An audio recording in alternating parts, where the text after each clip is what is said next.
Hello बच्चों, आज हम लोग फिर से एक साइंस एक्सपेरिमेंट करेंगे।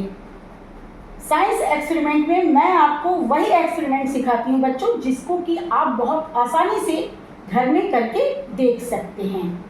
तो आज मैं आपको डेंसिटी ऑफ वेजिटेबल्स, यानी कि ये जो साग सब्जी होते हैं उसमें जो डेंसिटी पाया जाता है, जो घनत्व, उसके बारे में हम लोग जानेंगे आज के क्लास में। लेकिन पहले हम लोग एक्सपेरिमेंट करते हैं।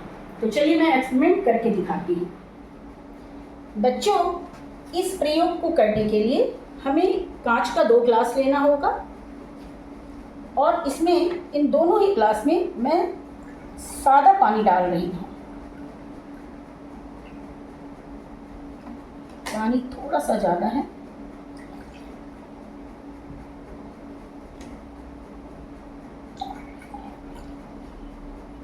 दोनों ही ग्लासों में हम लोग पानी लिए।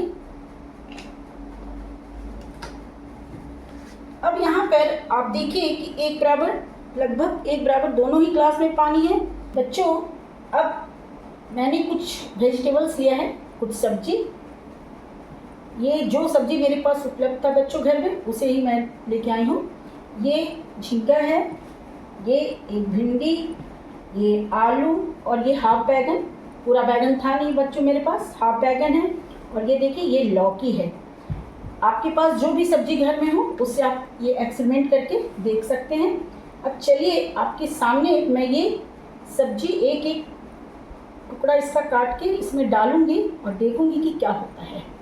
सबसे पहले ये झींगा काटी हूँ मैं, और ये देखिए कि मैंने इसमें डाल दिया। अब ये भिंडी है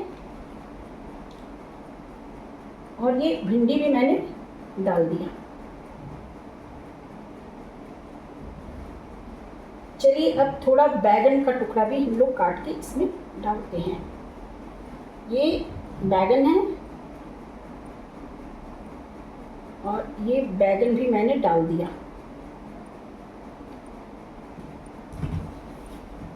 अब बच्चों ये लौकी मैं काट रही हूँ।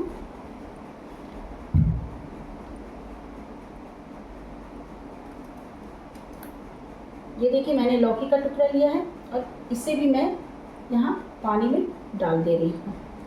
अगर आपको लग रहा है कि एक साथ ये सारी सब्जियाँ जो हैं अटक गई हैं इसलिए नहीं जा रही हैं, तो मैं एक एक करके भी आपको ये प्रयोग दिखाती हूँ। चलिए ये सारे टुकड़ों को मैं एक एक करके डालती हूँ। सबसे पहले मैंने ये झींगा का डाला था। ये देखिए ये तैर रही है, ये ऊपर में रह जा रही है। चलिए अब मैं इसे निकाल लेती हूँ। और ये है बच्चों बैगन का टुकड़ा। ये देखिए ये भी आपको डूब नहीं रहा है ऊपर। चलिए ये मैंने बैगन में निकाल दिया। ये भिंडी देखिए, ये भिंडी भी अब नीचे नहीं जा रही है, ऊपर ही तैरती हुई रह जा रही है। और ये लौकी, ये देखिए लौकी भी ऊपर में तैरती रह जा रही है। अब चलिए हम लोग देखते हैं आलू के टुकड़े पानी में डूबते हैं या नहीं। चलिए मैं ये सारी सब्जियों को यहाँ डाल ही देती हूँ ताकि दोनों ही सब्जी आपके सामने रहे, आंखों के सामने। तो चलिए अब मैं आलू के टुकड़े कर रही हूँ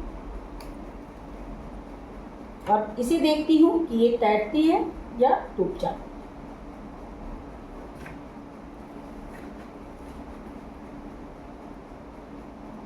देखा आपने, आलू का टुकड़ा पानी के ऊपर तैर नहीं रहा है, वो डूब गया है।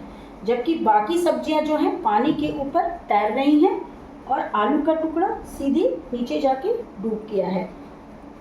अगर हम लोग एक टुकड़ा और डालें तो देख लीजिए, एक और टुकड़ा मैं डालती हूँ। ये देखिए ये भी नीचे की ओर चला गया है।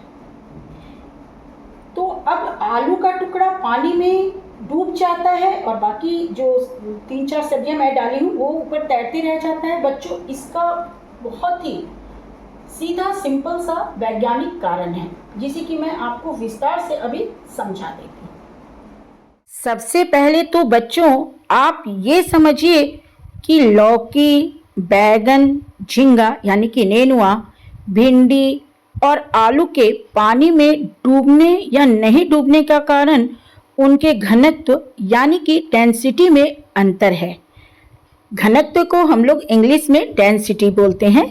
घनत्व किसी वस्तु के द्रव्यमान यानी कि मास और आयतन यानी कि वॉल्यूम के अनुपात को दर्शाता है। बच्चों, लौकी, बैगन, भिंडी आदि सब्जियों में बहुत अधिक मात्रा में हवा भरी होती है जो उनके घनत्व को कम करती है। जब इन सब्जियों को पानी में डाला जाता है तो वे पानी के ऊपर तैरने लगते हैं क्योंकि उनका घनत्व पानी के घनत्व से कम होता है। लेकिन आलू एक स्टार्च युक्त सब्जी है जिसमें हवा की मात्रा बहुत कम होती है।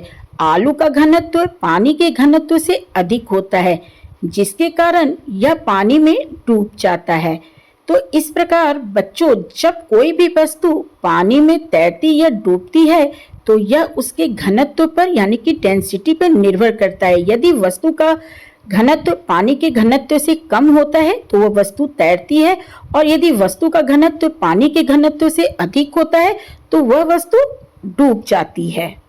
तो बच्चों, आज के क्लास में आपने देखा कि कौन सी सब्जी जो है पानी में डूब जाती है और कौन सी सब्जी है जो ऊपरी सतह पर तैरती रहती है। यानी कि अब आप घर पे करके इसे देख सकते हैं कि कौन कौन सी सब्जी का डेंसिटी क्या होता है। तो चलिए, आज का क्लास यहीं पे खत्म करती हूँ और अगले क्लास में बच्चों मैं फिर आऊँगी किसी नए टॉपिक के साथ आपको समझाने, आपको पढ़ाने। तब तक के लिए बाय बाय बच्चों।